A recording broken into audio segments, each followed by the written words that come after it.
Game 3 ng Barangay Ginebra kontra Batang Pier, makakaisa na kaya ang Northport? Sunday sa oras na alas 7:30 ay muling maghaharap ang dalawang koponan. Nanalo nga ang Ginebra noong Game 1 sa score na 115-93 kung saan si Troy Rosario ang naging best player. At Game 2 sa score na 119-106 at si Jepet Aguilar naman ang naging best player with 31 points and 8 rebounds. Kung mapapansin natin ay parehong center o big man ang naging best player sa unang dalawang laro, ito'y sa kadahilanan na kulang nga ang Northport ng big man na makakabangga nila. Tanging si Kadim Jack lang talaga ang legit center nila kaya naman pag naupo na ito o nagpahinga ay kinakain na sila sa loob.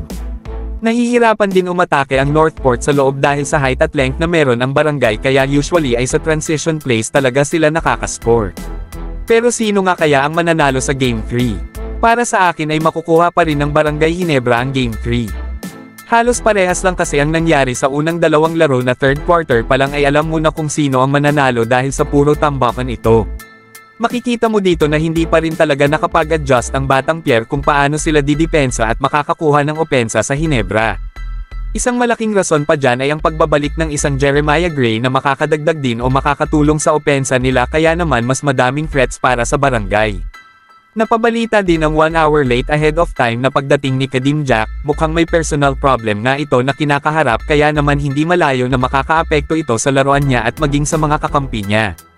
Hindi rin kasi ma-identify ng Ginebra kung sino ang didepensahan nila dahil sa dami ng players na may double digits kaya naman hirap na hirap talaga silang mag-adjust.